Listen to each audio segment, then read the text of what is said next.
to do this with us, and I'm really very, very happy, Karl, that you are here as well. It's very nice.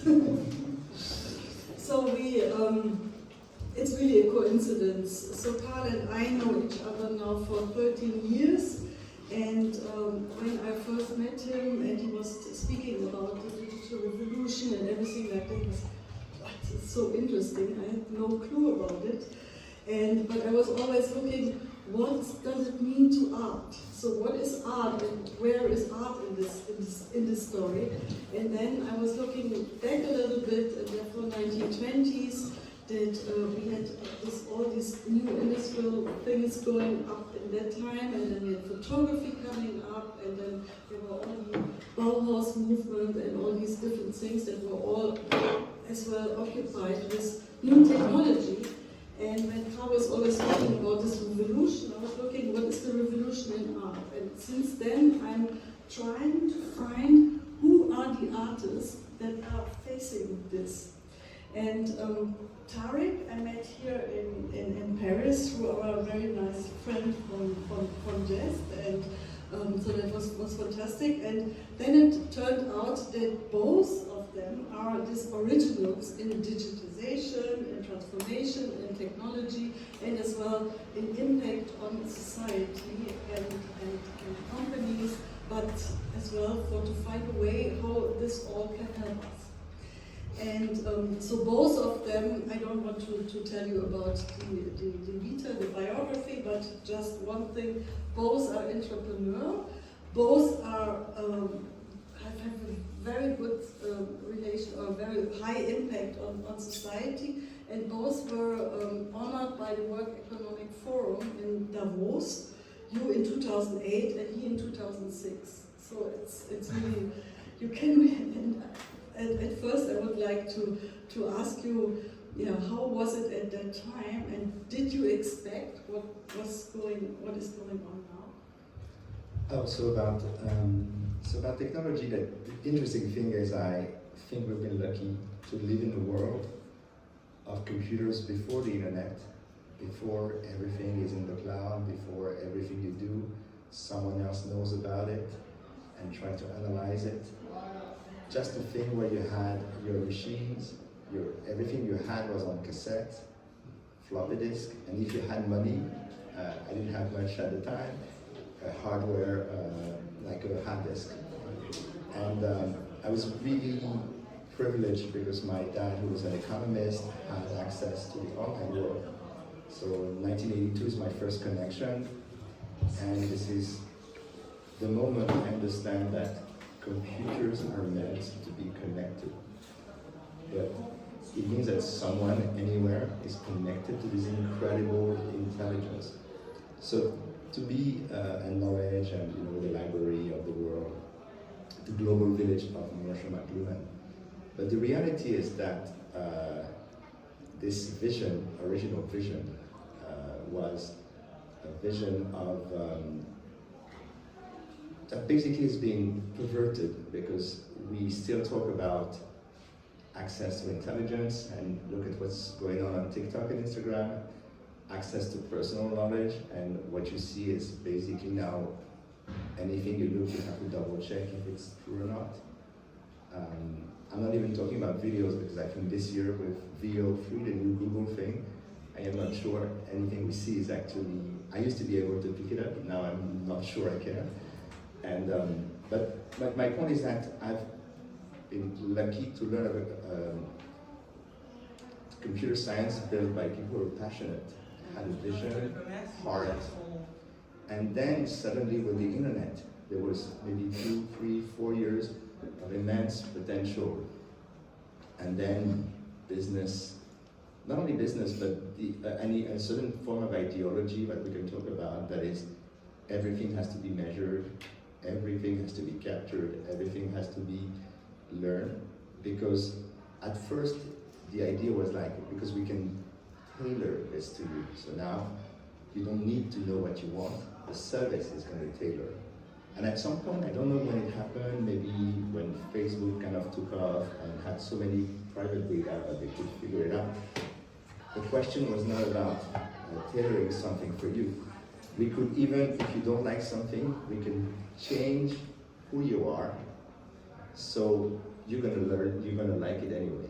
And what's fascinating with this is that as everything, and I always tell anyone you should watch the documentary Hypernormalization and the Century of the Self from Adam Curtis, who explained how marketing and then politics use the same tricks. Something similar happened. And basically, what I want to say is now we live in a world where I cherish that era, but I know that the era that I cherish doesn't exist anymore. Now we live in the world of big tech, we live in the world of big fakes, big anything. And the question, because you mentioned ethics, I'm always worried with these terms, because what is kind of, is it the ethics of the system? Is it the ethics of the people building it? Is it the ethics of how society uses it? Now we live in this world where we have all of this that we cannot unpack. And you basically have two types of people. People who say, I'd love to retreat, but I don't know where. So the only, and I think it's not the right solution, is the only thing we tell people is, oh, I'm gonna stop using my phone, it's gonna be a digital detox. It's like, you drink all day, all week long, and you say, I'm not gonna drink for the weekend, but I'm starting this next Monday for sure. And the other thing is the accelerationist who believes that ideology of building, synthesizing information works. So what's new with AI is that we introduced a new layer. So I think the AI is, in terms of ideology and not talking about technology, is the continuity of this idea that we can acquire knowledge, and that knowledge can be analyzed and get back to people. And one of the main problems that is also the reason we don't feel good online is that the data that has been acquired and analyzed is flawed. It's not who we are. I don't know if any of you has done that. You can go to Facebook and ask it, what is my profile? They used to have it, now it's buried under, I don't know, many pages. And how they sell you. They can sell you as a political thing. You have a number between 0 and 1 that tells what kind of political level you're in.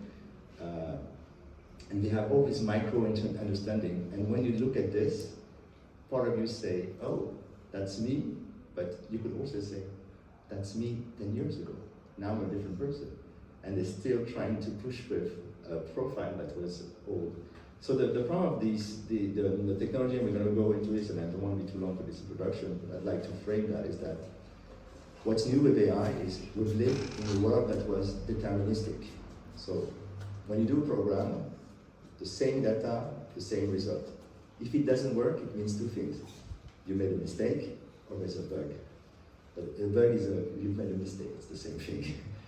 In a non-deterministic system, like what we see now with ChatGPTs and all these models, it's that the same data can produce a different outcome. And the big question for society is, are we willing to allow non-deterministic system run the world? That sounds a bit fancy like that, but the reality is, do we want machines that do exactly what we want? Or do we want machines that might do what we want, but sometimes they don't? And for an artist, I think using this tool, this is fantastic. It's a great thing. Hallucination is actually what you're looking for if you want to do art online. But if you're in production, it's complicated. So, of course, this is the question, but there's then two types of people. I think you have a vision where you know that you have to do certain things for the system not to go anywhere rogue. But there are people who say, we have so much money, so we can buy out all the lawyers if there's a problem. We have so much data, so much power. It doesn't matter. Some people will go along the way, and we're just going to push this forward, and it's okay. To summarize what I said is I cherish the world of the early tech, because in some ways I don't want to go back to that world of clinky keyboards and 8-bit computers that barely worked. But I want to come back to an idea where what is digital me is me. I can use the tools when I want, but if I don't, I can retreat to my personal digital garden of my digital stuff. And today, I'm not so sure that we can still do that, but as as a vision, as an entrepreneur, as a former advisor for government, I've always pushed to this idea that at some point your personal data, your personal universe, and your personal digital integrity has to be cherished. And I think in Europe, that's the vision we are promoting. I hope I didn't be too long. No, but this is exactly the point. When I prepared this yesterday, I thought, so I got a bio of Tariq and of Karl, so what they bring out in the world, and then I was looking at ChatGPT, what they say. And this is very interesting to compare these two things, because with ChatGPT you never know it's correct or not correct, you know. So you are, even what I was speaking about Markus Gabriel before in the first half of the talk, I don't know if really said everything that was created by ChatGPT. So we have always this problem with informations that we really don't know if they are correct or not correct. And living in this fake news world at all. So maybe Karl, you were working in the United States. You were part of these guys that did this. You had this, the sailor, Michael Saylor, and what was from Oracle, the boss. So these big boys that are now have the power. What do you say about them? Okay. Yes. Thanks for having me. First of all, I'm 40 years in this industry. I was working very early at a company, a small startup in the United States called Oracle. At that day, it wasn't even 250 employees. Today, they have 165,000 employees. And then I went to another startup, actually here from Paris, here in Coutures, founded Business Objects. Yeah. And Bernard Liotto and Denis Père, they founded this company. They had a very strong idea, you know them already. And I still believe I'm a technology optimist. Because you know that we live how we live is a result of technology development over the last 100, 200 years. It started with the steam engine, the industrial revolution, and so on. And all our well-being belongs on a very easy mechanism, the translation of energy into work. That is all what it's about, yeah? And how efficient we do it. So when we take the breakfast, that is we take energy, and then we have hopefully enough energy for the day. Yeah? Maybe here in France we need a little bit for lunch, and then at dinner, a nice dinner as well. Yeah? But that's about energy. And you know, I could ask Micha Kubal, there is 20 tons of sand outside. Please bring in to Puteaux, yeah, with a small hand cart.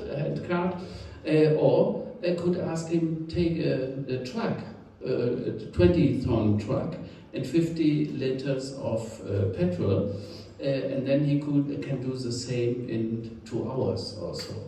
Because the truck is translating the energy in the diesel and the petrol into work. And it helps us. And the truck is translating the energy. By the way, 50 liters of diesel is roughly what 1,000 people could do in a work day with energy. Yeah? So that is 1,000 people build it in 50 liters of diesel. So, and you know, our well-being, of course, belongs into this, how efficient we translate it. And digitization and artificial intelligence is doing the same. They translate energy into work, and they do it quite often very efficient. The only issue is that at the moment we can't control how they do it, because the algorithm does belong to us. So what is needed is transparency. Yeah? What is the bias in the system? What is the intention? For example, I'm very concerned, maybe did somebody use a Grok AI so far? Not, you did. Because it's an evil engine, yes? It's really right-wing radicalism inside, built inside. And we have to be very nervous when we don't know what the algorithms built in the system and what the intention of the system is. And with Musk or Trump, I have no doubt what the intention is. Yeah? They want to control people, and it's a danger for our democracy, and therefore I believe with you. But let me say it this way, yes, I'm a technology optimist, because every crisis is just the opportunity to overcome it. Yeah? And people, that's the bad thing, they learn better in crises than when everything runs smoothly. Yeah? We don't learn really. Yeah? And therefore we need these crises. And I believe if we look back in 50 years into the technology progress of the last 50 years, we will come to the conclusion our well-being is based on the technologically progress of the last 50 years. And by the way, artificial intelligence will play an important role. But it's also a warning sign what is happening right now, that people try to control this, yeah? And especially the big tech. I'm concerned, and therefore I see what we need is a data sovereignty for Europe and for the Western Hemisphere. Yeah? Every person, every company should be owner of its data and should decide who can use it when and how. Yeah? Even if you go to a doctor and so on, you give him the data he needs to take a better decision for you and to help you to get quicker. The same is true when it comes to decision in companies, yeah? And therefore we need an ethical AI. So we have to build ethical compasses into the system. And the beauty and the good news is this is possible. Yeah? From a technology point of view, this is possible. I have a software company, and we speak not only about LLMs, large language models, so the OpenAIs, the Groks, the Anthropics of this world, or Mistral here in France. We call it DHLM, Dynamic Hybrid Language Models, because you cannot put all the data of a company into static models and vector databases. It needs dynamic approaches, and it needs to dynamically navigate in hybrid systems into the real-time world. And I believe that this is now forced into the next generation of artificial intelligence systems, which makes sense in every space of our lives. In the government arena, because it increases and speeds up business processes in governments, and this is quite heavily needed, as we all know, maybe in Germany a little bit more than here in France. We need it in education. Think about people, students which are not so quick, yeah, and it takes a little bit longer for them to understand.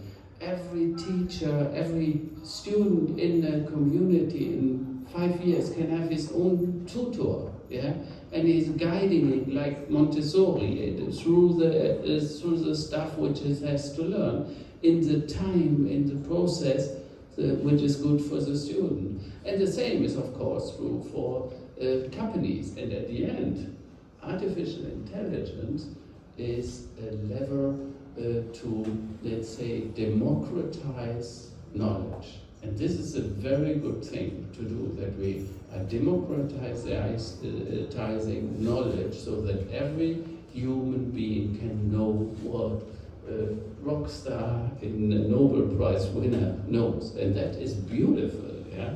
So, but we have to handle it, yeah? So, but this is my position. You did not answer my question to the big boys. You know, I can answer that. Okay. No, the thing is, I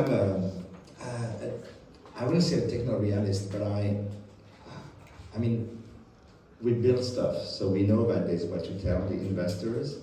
I mean, anyone who's doing anything in this room knows that there's a difference between thinking, building, distributing, and what the people do with it. I also believe that we used to learn and teach people how to do that. It's funny, you're talking about ChatGPT. I recently started with two friends a movie studio, and we talked about how we're going to use AI, and then I came to the idea that there's first two vision of how you're going to use AI, and also who can use the AI. Let me go back to this. What I'm trying to say is the technology exists, it can work or not, it depends. People are building these companies, and if you want to understand why, let's say, why Facebook, and I was going to answer that, why is Facebook doing what they do? Why companies have big problems? It's very, in fact, it's very easy. When you create a company like, so, as you know, I know Mark Zuckerberg quite well. I brought him to Davos at that time, and Zuck, the founder of Facebook. So I know quite well this company, more than the others. I know most of the others, but not as much as, okay, we have a new guest. And basically, you have three teams. The first team is the product team. You build the product. Your alignment, as we say, that means how much you're going to get paid. Your bonus is built on only one thing. You have to grow. So you have to create a product that grows as fast as possible. So if you can take shortcuts for people to do more things, for example, give you an example, when 39 people liked your photo on Facebook, you can have 30 times this person liked, this person liked, this person liked. Or you can do what we call a factorization. 39 people, and you choose one person. It's not chosen by random, it's actually made on purpose. Let's say that person and that person and that person liked your photo, and 39 others. So suddenly, you can put more content. So the reason you do that is you want to do more, because you want to make sure people interact with more things. So that's the first team. This in any company is the rockstar team. They've got the financial guy, even the CFO, they're not treated as good as. These are the people, when you see any demo at Apple or at Google I/O or Facebook F8, these are the people you see. Then you have a second team, it's monetization. That was Sheryl Sandberg role at Facebook, that's Fidji Simo now at OpenAI, etc. So the job is, we grow, and you have to monetize as much as possible. I was going to say monetize the shit out of it, but that's what I heard when I was there, but that's the role. It's you grow, you grow, you grow. That's where you have problems, because imagine at some point you have content that needs news that are on Facebook, and there's someone who needs to say, you know what, this is fake, we can't promote it. And one day we said, oh yeah, but these are really well monetized because people watch this clip very much. At some point someone said, you know what, let's get rid of the bumps, because if we get this crazy news about Clinton, it's gonna be 50,000 people, and then suddenly it's 1 million, and you're making more money. So at some point, this kind of decision, that's actually a real decision, I didn't take that example by random, from the firm, because the team who's been fired, I had a friend working there and explained to me how they decided for monetization reasons. Because why? Every company needs to say they grow.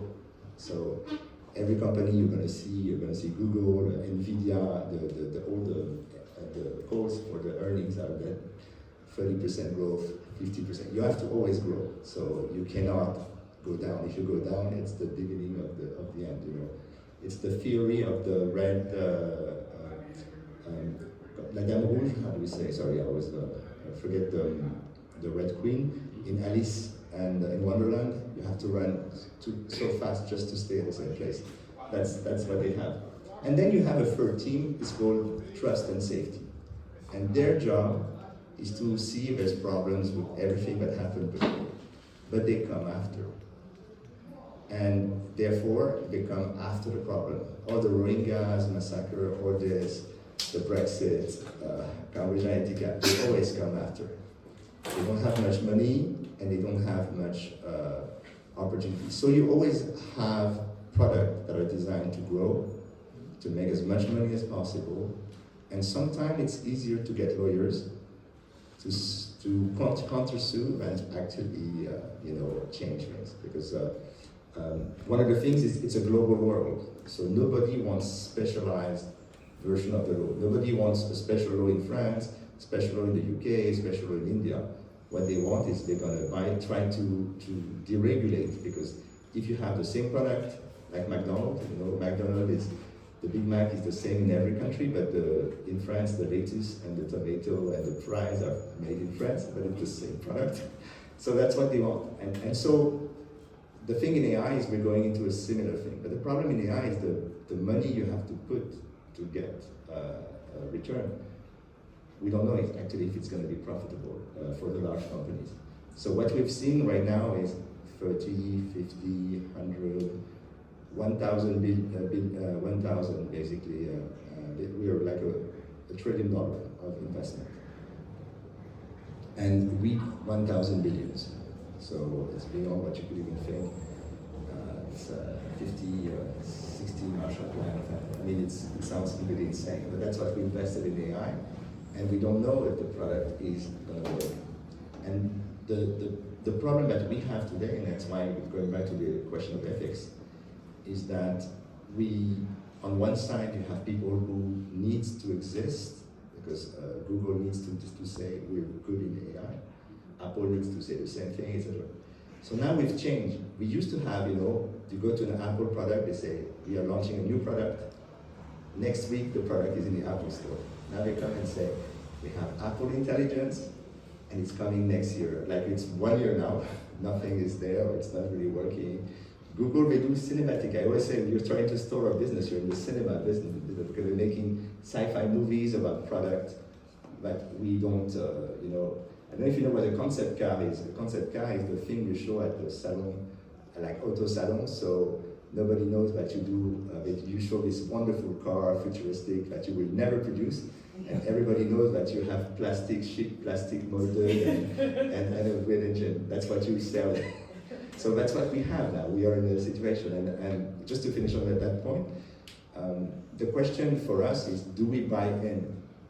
For some time it was interesting because our phones were fascinating tools until they became tools of absolute, what I say, we got so hooked on our phones, and that's not randomly, it was designed for that. It was designed, we look at the moment, it's strategic to show you the photo of your ex, so you're gonna be in the situation all day, you're gonna be unhappy and healthy, but when you're unhealthy, all these guys who want to sell you advertising because you were so happy for the last 2 months, and they're like, shit, I cannot sell you anything.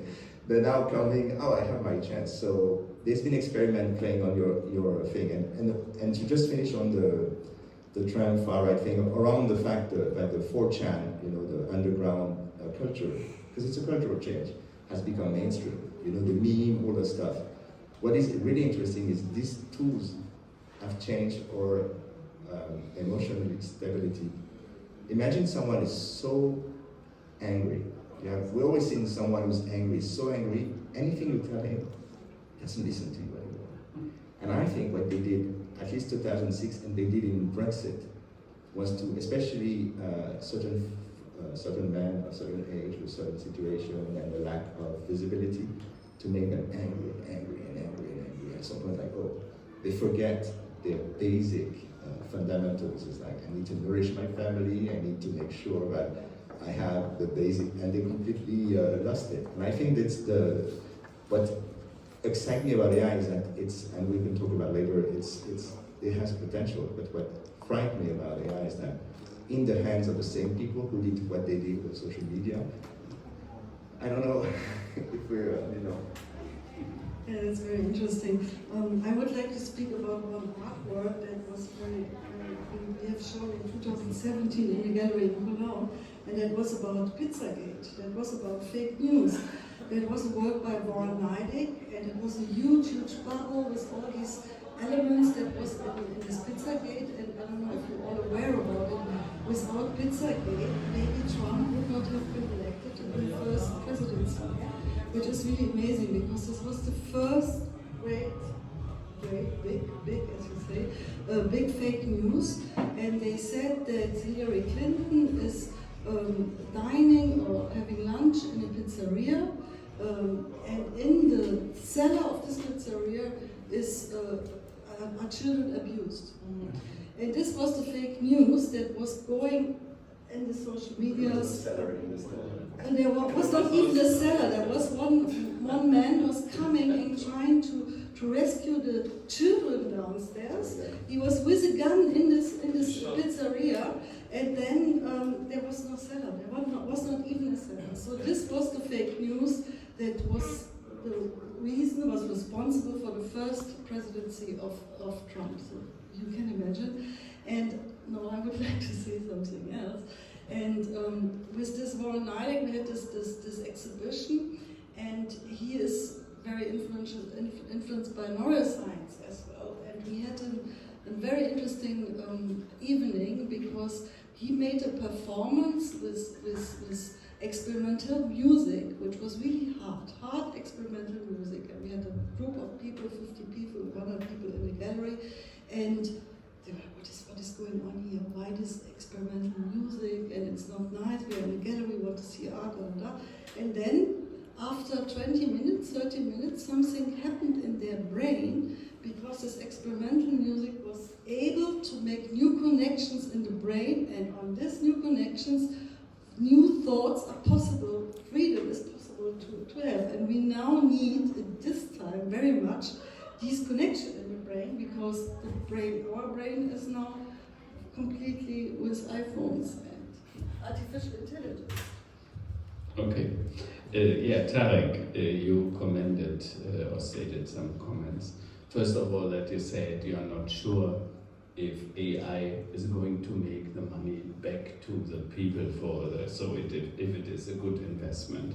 I have no doubt that this is going to happen, because it's leveraging, it's increasing the productivity like the steam engine did in the 1750s century.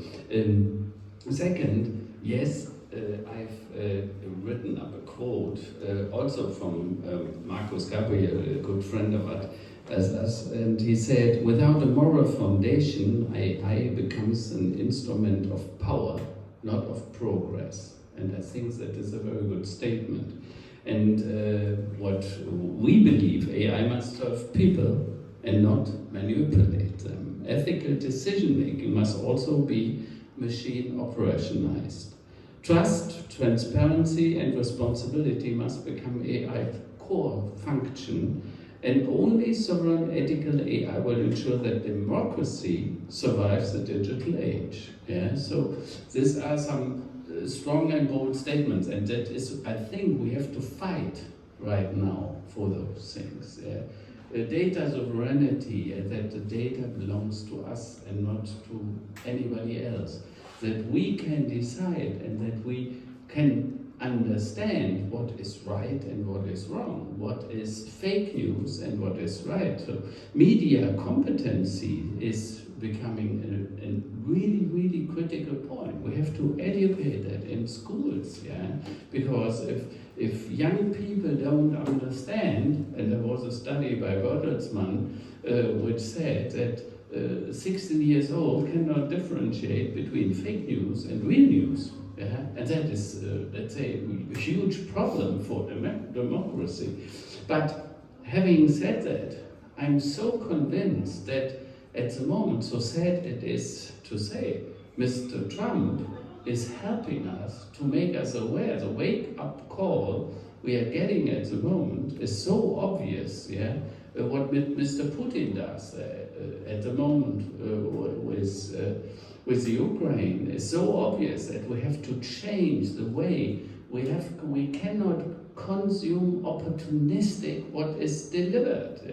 So in the past, especially Germany, we have taken the weapons from the United States, we have dealt with China because it was so easy, a beautiful market, and of course we're export master, So this is not going to work anymore, and that is good because that is a crisis, and the crisis is an opportunity, and the same is true for AI and social media. I completely agree with you in this point, because yes, it is a point we have to change. We have to provoke the future. We have to decide today in which world we want to live tomorrow. I like this idea of provoking the future because when we poke the bear, it's always those work. I think I was just reading this morning, and I can share it with you. It's an article in it's talking about we're not in a revolution of knowledge, in an era of knowledge, but in an era of wisdom. I think now I'm gonna talk more about what I love in how we can use AI. So basically, there's two things. There's the work before the work, what I would call in French, l'irréalisé, the unrealized work. Yeah? And I think this is an incredible tool because you can imagine, you can have a brainstorm partner. So disclosure, my co-founder of my last company is now at OpenAI. He's doing all the demo for us, as you see in Salad. But I have 6 of my former engineers in Anthropic, Google. So I asked them, and they told me, oh, don't see this as a tool, just see that as a tool that can be a collaborator. And I said, I'm going to try this.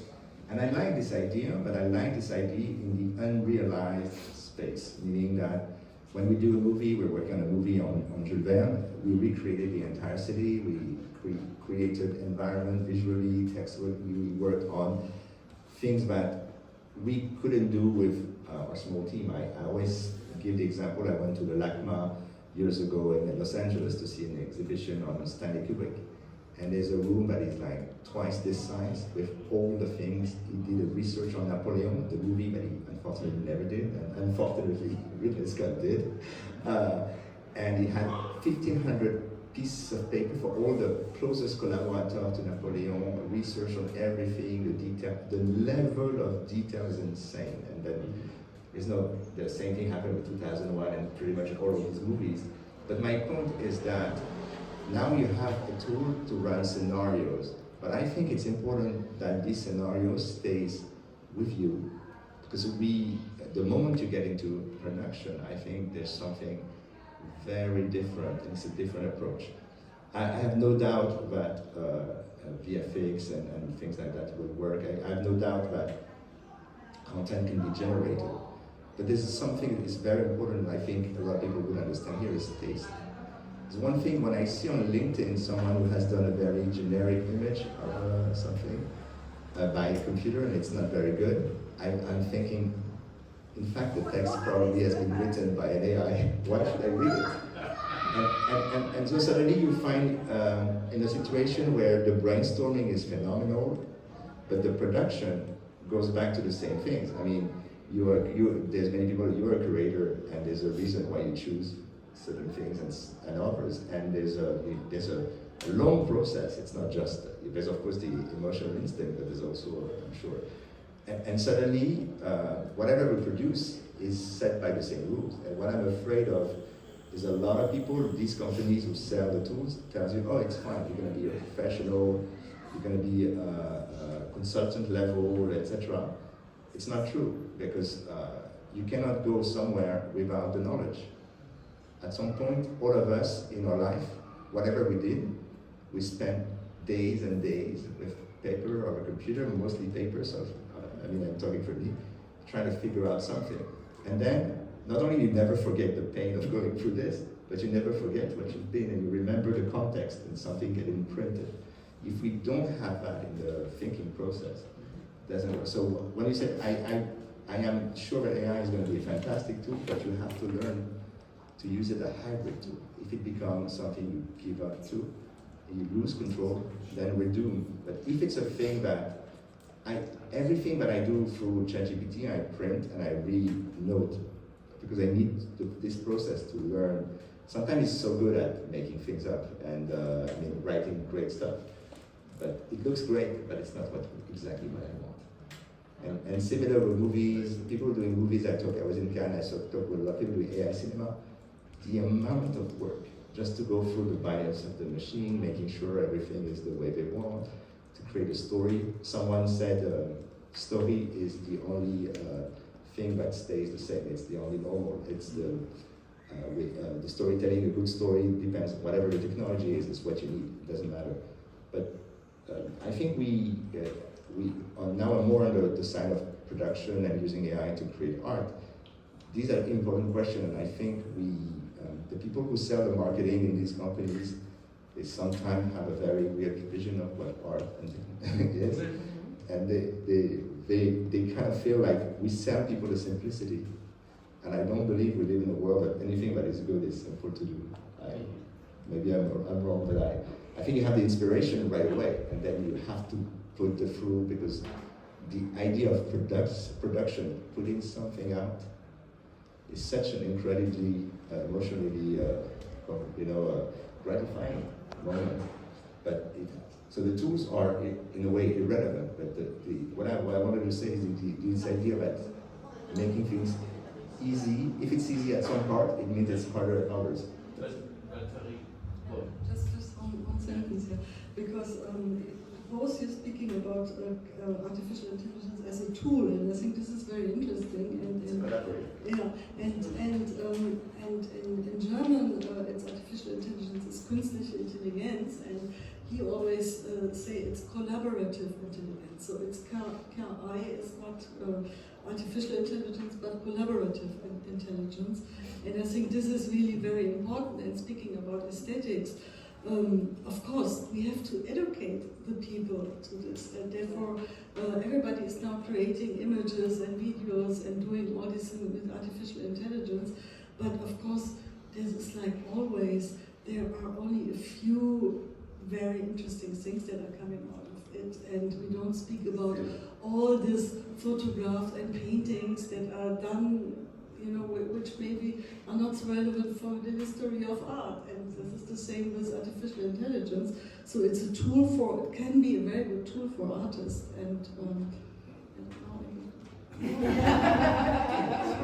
No, I just want to comment on Tariq, because you say, yes, there's a lot of content and it's creating it in milliseconds, pages which are really impressive, and sometimes it looks like magic. Yeah, it's really magic.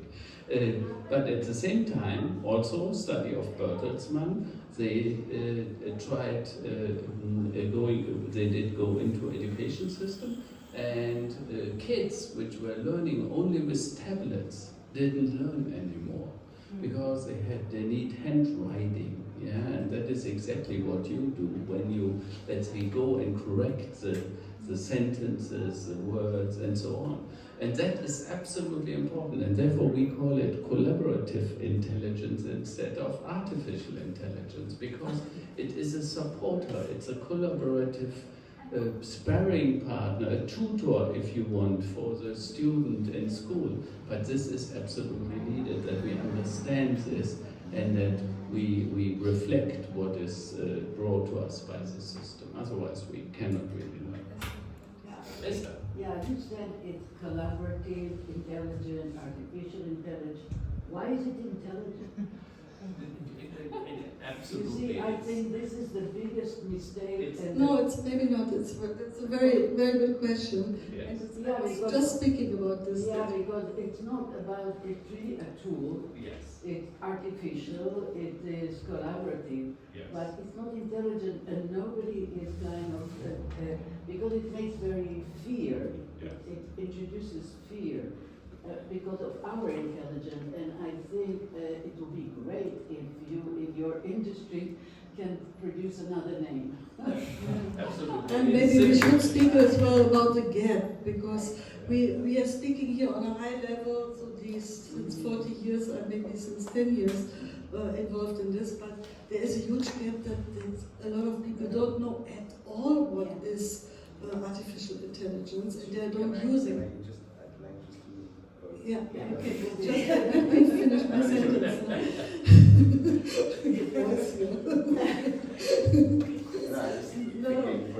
No, it's okay. But I just wanted to say that this gap is very important to fill, because, who of you, even in this room, has really experienced to write in text, or to do a video, or to do a photograph with it. And speaking about intelligence, you can educate your artificial intelligence with what you have to say as well. And there we are again with this collaborative. Sorry, as you were saying, now actually to answer your question, I've been doing like maybe 15,000 images, and twice I was struck by beauty. So it's not The word intelligence, first of all, there's a reason it's called artificial intelligence. Number one is nobody wanted to be with Norbert Wiener, the founder of cybernetics. So we decided to create a different name so it doesn't show up. And it's apparently, and the second thing is, don't forget the roots of AI is military. It's the MIT, and you need budgets. And it's one thing I've learned in technology, well learned in everything, is if you have a great name, it goes. And I think artificial intelligence was such a great name, but not only survived, but now it used to be called machine learning. That is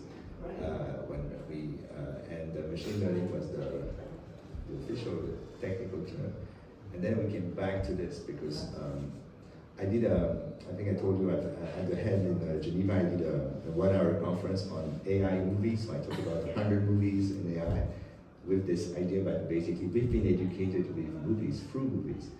And I think at some point, the Elon Musk and they take their favorite sci-fi artist. For example, Elon Musk's favorite artist, sci-fi author is Robert Heinlein, who did what became Starship Trooper, but a pioneer of the militarization of space. So they take these things because we've all seen Terminator, we've all seen a bunch of movies, HAL and 2001, Her. Actually, we pick up a very selective. I was trying to go beyond that select. And because we've seen that, they tell us, now it's the reality. And they have to sell that dream. Now, artificial intelligence is not good enough because everybody's doing artificial intelligence. So then it was AGI, general intelligence. But that's not enough because AGI for Microsoft is the super intern. The moment you have a machine that can do the work of an intern, it's AGI. So now Sam Altman called that super intelligence. And so we live in the age of super intelligence. So we always push things forward. And by the way, I just want to say something about the interns. I think all of us learn to live in society and work by becoming an intern. And I always tell to young people, your first internship is not about the company, it's the person who's going to introduce you to the world of work. I was lucky with my first internship to have this fantastic person who literally explained to me that's company politics, this and that. Anyway, and we need that entrance, and we need also the ingenuity of the young person because the dynamic works super well. And I think the technology is interesting, but the political vision that we have today is completely wrong. So if you look at if you get real about geopolitics, what's going on right now, there's a degrowth, not because people want to consume less, it's because people are growing old, and the productivity of basic things of the post-war are not happening anymore. You need, there's a 20 years ago, people were against the automation of the subway. Now there's lines, but if you take line 5 or there's too much people because we don't find the drivers for the subway. So we haven't understood that there was it was supposed to be hyperpopulation, and it's the exact opposite. So at some point, AI is going to be needed. Because we need the basic stuff, the water filtration, so we don't die when we drink the water at your house, the electricity, everything when you see The Last of Us or any apocalyptic things that doesn't work. These things needs to be working well. So we're gonna need people to train, understand, and AI is gonna be extremely critical. Not the only solution, but that's why I believe we need AI. That's why we need to push a good AI agenda. But I also believe, and I'll just stop at that, but the reason we've pushed so much on the AI vision, etc., and the Facebook, every brand is scared to address the millennials. First there was the millennial, now it's Gen Z, and then the alpha, the one after. They need to tell them that Nike or Vans is so cool, the way I was told when I was 15 years old that if you have this brand, you're gonna be the coolest kid in town. And we believe that until we don't. And the question is, do we create new brands or do we promote old brands? And old brands needs to believe they're new, they're cool. That's why Coca-Cola was the first one to do an AI first, entirely AI generated, because they need to appeal to an audience. that basically say, I don't think I want to drink sugar, I don't think I want to drink alcohol, I want to be like, mindfulness. So there's also a battle of, and what I'm afraid is that the art world is going to be a bit also taken hostage, because they're going to try to co-opt the same way they ruined hip-hop. Hip-hop was the most underground music when I was a kid. Now you have advertising for Jeep, and you have an underground hip-hop track. So the same thing's going to come, and it's going to be interesting, because not only you have to follow the technology change, but also the cultural change, because there's a new culture coming in, and new people producing incredible stuff, and I'm afraid that the traditional marketing is going to try to co-opt this, because they need to survive and tell the young generation, we are cool, just buy our things. Absolutely. Coming to ethics again, so who's deciding what ethics is coming into this artificial intelligence? No. Hopefully, the people which know about ethics, yeah, and which are ruling this, and philosophers and people from universities and so on, and that is exactly what we have to bring into the systems.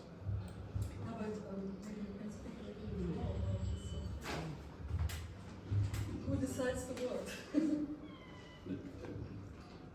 At the end of the day, it is all of us who are deciding. We have an attitude, we have a moral compass, which sometimes we see that it's not working, for example, for people like Putin or Trump, where I'm guessing that the moral compass is at least very strange or low, and but I think that the crises we are at the moment seeing around the globe are helping us with these moral compasses, and that the opportunistic and opportunism is not a value in itself, and I think that is what we are just at the moment accepting, and we see, and therefore we are striving for things where ethics and moral and attitude becomes part, and values become part of the systems. Okay, but then the question to you, because you were saying that this is the last instance, for example, of Facebook after monetizing. No, the thing is, first of all, as a living in Europe, I would like to remind everyone that the most important technology, the web, Linux, everything that we use, Google used, it's been invented in Europe. And when I said I come from the 80s culture, I was very influenced by Bo Holland, as a fellow German, also the founder of the Chaos Computer Club in Hanover, and he had a vision of technology for being something humanistic. I think only Europe actually gave away core technology like Linux, like the web, like all the even part of the AI tools that are needed, scikit-learn, things like that. And when others, China was like, we're going to use it for ourselves, and the US is like, we're going to make it in the product. So in this conversation about what's the future of AI, I think one of the number one question is, we need to teach our leaders that we are not actually, we always say we're late, or we're not good, or America is bigger, etc. It depends, you have to define success. We live in a world right now where literally everyone talks about, it's great, AI is fantastic. And most of the friends that I'm in Silicon Valley, they want to move to Europe now.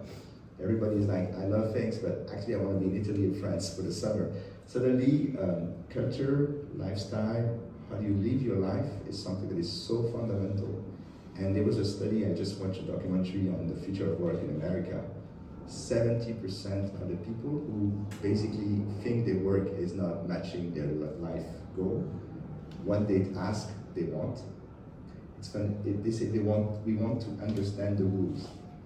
And this is the biggest paradox, is we live in a world that is non-deterministic, that is uncertain, that is chaotic, and people want to understand the rules, and the way they describe how they want to work, it's like how we work in Europe. So I think Europe has, using technology, using all the stuff that you're doing, especially in education, and I actually believe in what you're doing in the, and then I think it's actually where the future is going.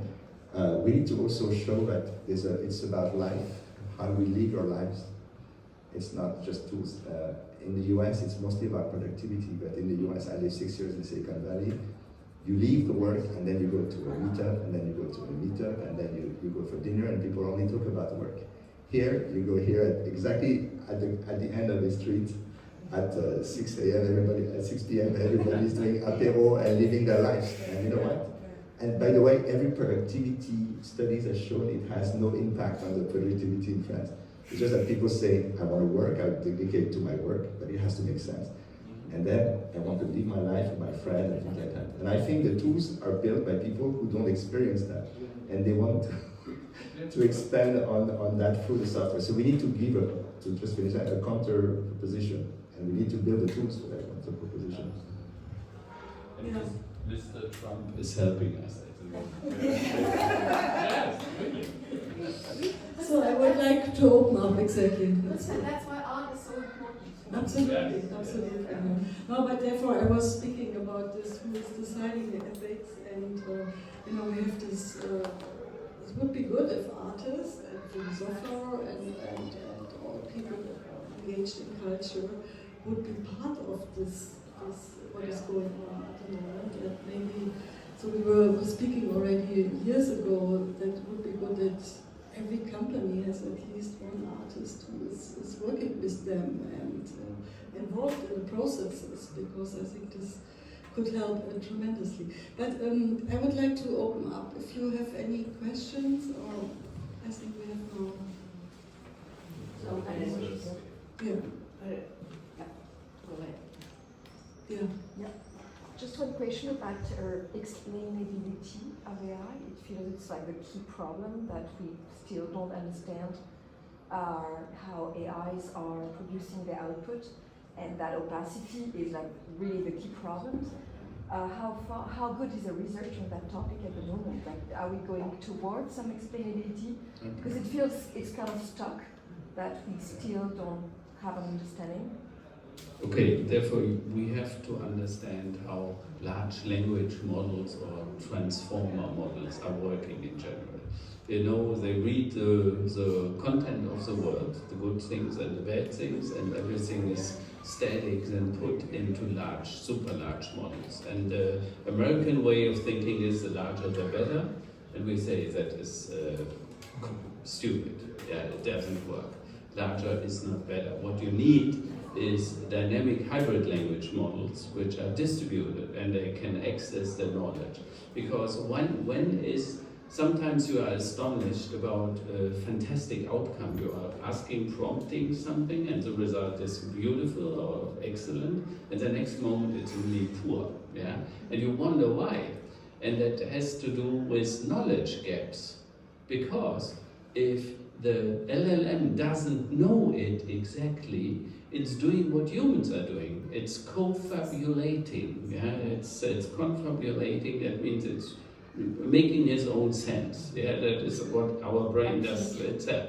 So therefore, the solution is closing knowledge gaps. It's that easy.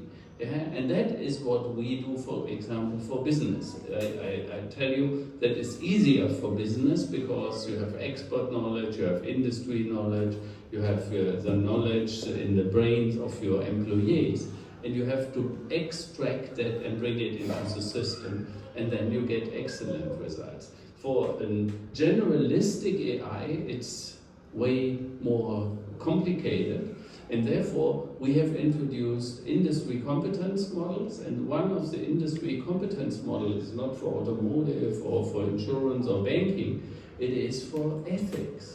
So, because you can bring the ethic knowledge of different, ethics is not ethics. It's depend on what you believe in and what you trust for.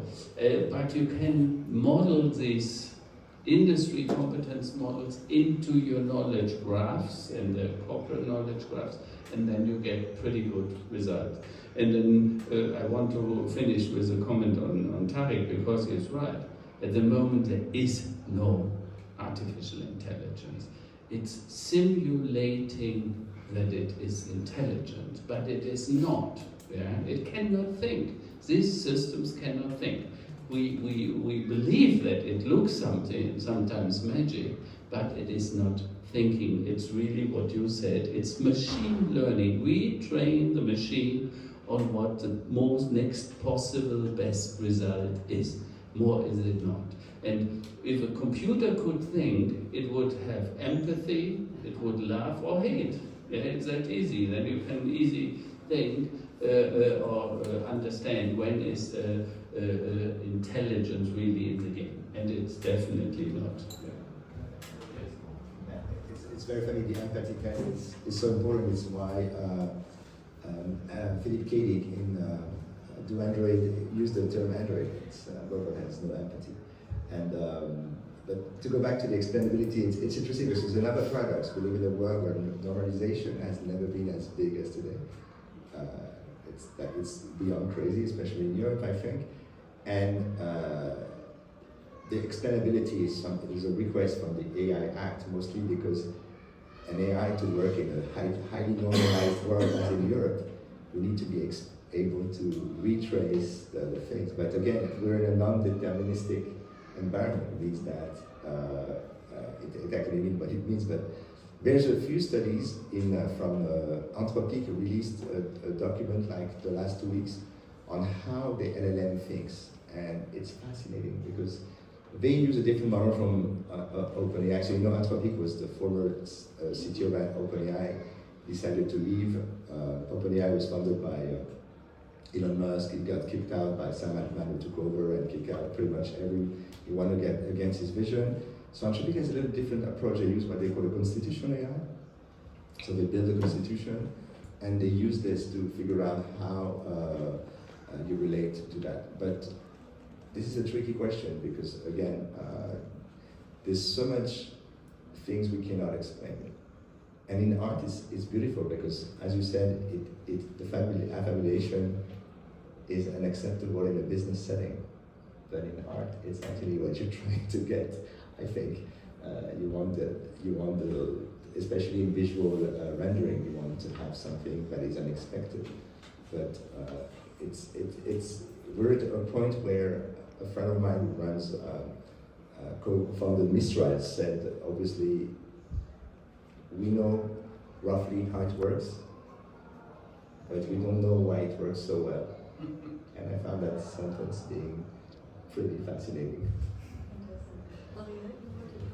Yes, I mean, I find AI fantastic, like everybody, by definition. But you were saying, Karl, about training. Training, of course, that's the basis of AI. But you also have evil people who can be training this AI. And then how do we, on one hand, how do we deal with that? Then second, I mean, I happen to be working in my professional life in Central Eastern Europe and CIS. And we saw manipulations in Romania, for example, in the elections.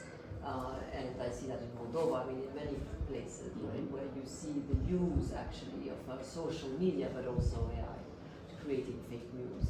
And so how do we, I'm sorry, it's a bit out of the art system, but how do we try to prevent all this? Because we don't want to cancel elections like it happened in Romania. I mean, they had to be cancelled, and it doesn't look like proper democracy either, but so it's a problem. I think it is not clear how we are going to deal with it, because the issue is, the problem is at the end the produced content. That is exactly what Tariq says, and you can produce content in milliseconds for millions of people, and then social media is the distribution channel. And when people are not educated and they cannot understand what is fake news and what is real, then we have a problem. Yeah, so that is also then a danger for democracies or for voting at all. Yeah, so as a matter of fact, I believe that also AI is creating part of the problem, and it will be part of the solution. Yeah, because we need trustworthy AI. We do it certificates. We need to understand what is fake news. And AI will help us to get rid of fake news as well, because who can better identify fake content from real content So I think the solution, the part of the problem is the solution. So just on the, I'm always a bit unease with disinformation because our own government disinforms us all the time. But there's a difference between disinformation and foreign interference. I mean that another. I always like to precise that because sometimes when I hear people say we're going to let French think well, I say what? We can think whatever we want. It's the idea of a foreign interference. And there's an incredible TV show called The Undeclared War. And I ask anyone to want to understand what's going on. It predicts a fight between the UK and Russia in the future. It was visionary because at the time it was post Boris Johnson, and you can see how the Russian intelligence works. And to the contrary, what we think, it's very human-centered, and the use of AI can facilitate, but it's an incredible, what they call the IRA, the Internet Research Agency, and all this stuff. I've been studying. I look a lot of this because I do a course on cyber every year, and it is very it has to be human intelligence. It's really well made, and if you look at that, the show explains exactly how the process works. So to go back to how do we do, we have, I think part of the problem I was going to say is not related to the content. I don't believe that disinformation is a trigger. Again, I had to study what happened during Brexit. It's the emotional state. I think the countries, like what happened in Romania, but also the UK, and in some way the US, has lost control of the emotional state of people who vote.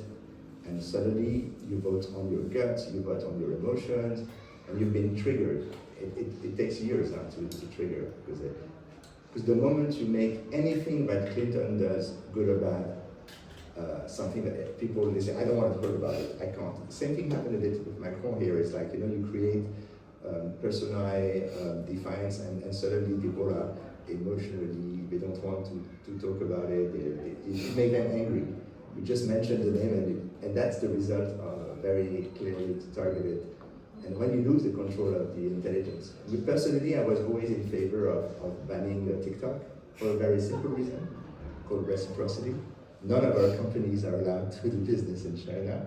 Why should they? I never understood. I've been testifying twice at the Senate on the matter, and it's a huge problem, and they're afraid because TikTok is not only disinforming, it's also a precious tool for a certain person to so it's not only negative, but there's no reciprocity. And the main issue on this information is also we don't control the tools.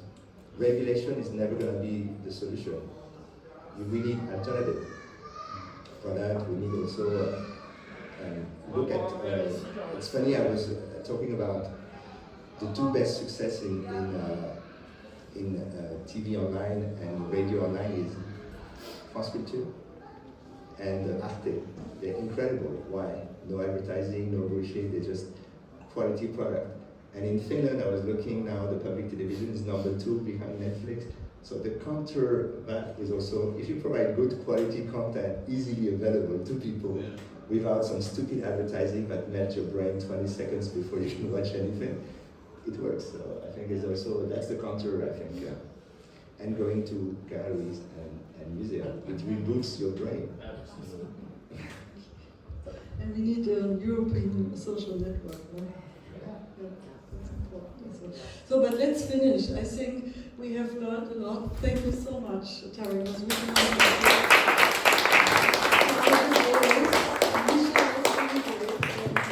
we can have a drink together and outside. Thank you so much for joining the evening with us.